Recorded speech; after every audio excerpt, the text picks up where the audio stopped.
जय श्री कृष्णा। हर हर महादेव। मैं नारायण भक्ति सिप्रा स्वागत करती हूँ आपका अपने चैनल पर। श्री शिवाय नमस्तुभ्यम। हर हर महादेव। राधे राधे।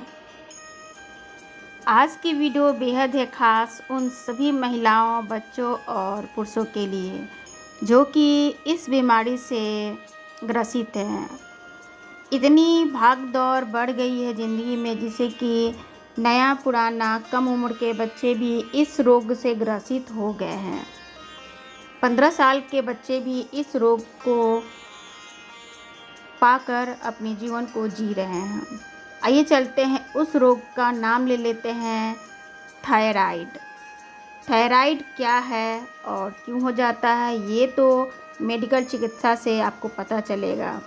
सामान्य भाषा में हम बताएं तो ये हमारी लाइफ स्टाइल 19 होने के कारण ये बीमारी लग जाती है। एक उम्र पे कोई चीज़ होता है तो वो समझ में आता है, परंतु बिना उम्र के भी हो जाते हैं तो क्या करें। एक छोटे से उपाय के साथ आप इस थायराइड पर आप जीत हासिल कर सकते हैं। इस थायराइड को कम कर सकते हैं और कम हो तो आप कमेंट में आप अपना अनुभव भी शेयर कीजिएगा।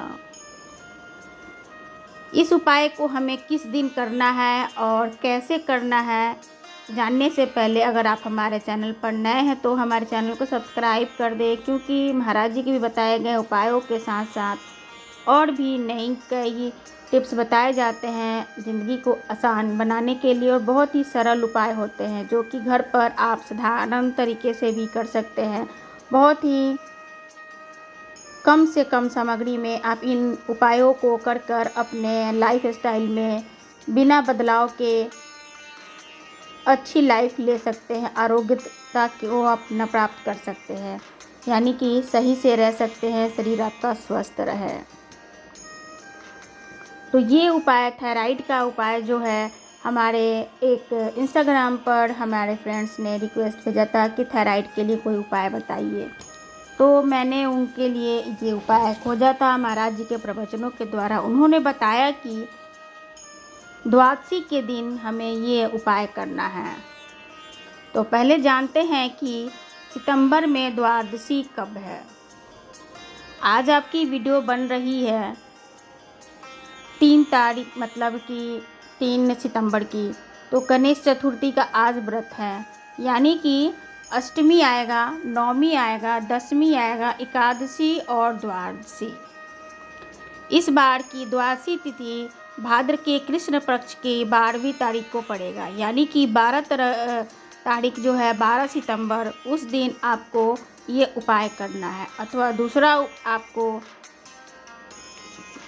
द्वादशी तिथि पड़ेंगी आपको 26 तारीख की, 27 तारीख की। तो पहला आपने जाना कि आपको 12 तारीख को करना है और दूसरा आपको 27 तारीख को। तो सितंबर के महीने में आपको 2 द्वादशी तिथि मिलेंगी। आइए चलते हैं कि उस दिन हमें क्या करना है। वीडियो में हम आपको समझा भी देते हैं कि किस तरीके से हमें उस दिन पूजा करना है। इस उपाय को करने के लिए हमें एक शिव मंदिर में जाना पड़ेगा। शिवालय में जाकर हमें वहाँ की जो फूल वगैरह हैं उसे हमें हटा देना है और फिर से आप उसे लगा सकते हैं। तो ये शिवलिंग है और ये हमारे नंदी महाराज हैं। तो इनकी पूजा आप जल अभिषेक कर आप पूजा कर लें। और पूजा करने के बाद आप ये जो बीच की लाइन है अशोक सुंदरी, वहाँ पर आपको शहद से ओम लिख देना है। तो ओम लिखने के बाद आपको लोटे से जल चढ़ा देना है और उसी जल को आप किसी बर्तन में झेल लीजिएगा, यानी कि जलधारा से जो जल गिर रहा है उसको आप जुटा लीजिएगा कटोरे में। उसको आप, इस पूजा को आप सुबह में कीजिएगा और इस जल को लाकर द्वादशी के दिन जब हम पूजा करेंगे, उस दिन ये जब जल अभिषेक करने के बाद जब ये जल हम घर पर ले आएंगे तो दोपहर के 12 बजे, यानी अभिजीत मुहूर्त में इसे अपना नाम और अपना गोत्र बोलकर उस जल को हमें पी लेना है। इसे आप कर आप देखिए 2 से 3 प्रदोष करिएगा, यानी कि प्रदोष और द्वादशी दोनों सेम ही डेट पे ऑलमोस्ट आता है। तो ये द्वादशी के दिन है, तो द्वादशी के दिन जब आप ये कीजिएगा तो आपको निश्चित रूप से लाभ फ़र्क पता चलेगा। तो ये आपको द्वादशी के दिन ऐसे करना है। उसके बाद आप मंदिर में जितने भी आपने फूल हटाए हैं, चढ़ाए हैं, आप इस तरीके से मंदिर में अच्छे से फूल वगैरह चढ़ा दीजिए। अगर नहीं भी चढ़ा सकते हैं तो ये उपाय है, उस टाइम जाना चाहिए कि आपको जो जल आप ले रहे हैं तो आपका जल चढ़ाया हुआ हो। थोड़ा सा आप अपने इस बात का भी ध्यान रखें कि धतूरा, कनेर, ये सब जो फूल होते हैं इसमें जहर भी होता है। तो मैं ये भी बता देती हूँ, महाराज जी ने बताया था तो हमने आपको ये बता दिया कि शिवालय को बढ़िया से साफ कर वहाँ पे कोई ऐसे फूल नहीं हो जिसका जहर पानी में आए। महादेव तो जहर पीते हैं, वो महादेव हैं, तो उनके लिए तो कोई बात नहीं, लेकिन हम इंसान हैं तो हमें कुछ साइड इफ़ेक्ट हो सकते हैं। तो शिवालय को आप बढ़िया से साफ़ करके, शिवलिंग को बढ़िया से साफ़ करके उसके बाद आप जल चढ़ाइए। एक बार जल का छींटा लगाइए, लगाकर उसके बाद आप शहद से अशोक सुंदरी के स्थान पर ओम लिखकर उसके बाद आप जल चढ़ाइए। और जो जल है आपका दूसरा एक बर्तन लगा लीजिए या वही बर्तन स्पीड में आप लगा लीजिए, जैसा भी आपको सुविधा हो। ध्यान रखिए, बार बार मैं 2 बार बता देती हूँ कि वहाँ पर जो जल गिरे वो साफ़ सुथरा जल हो, मतलब ये भोले बाबा पर अधिक जहर वाले सामान चढ़ते हैं, तो इसका विशेष आप ध्यान रखें। कनेर हो, अकवन हो, धतूरा हो, क्योंकि ये सब बहुत ही तीव्र जहर वाले पदार्थ होते हैं।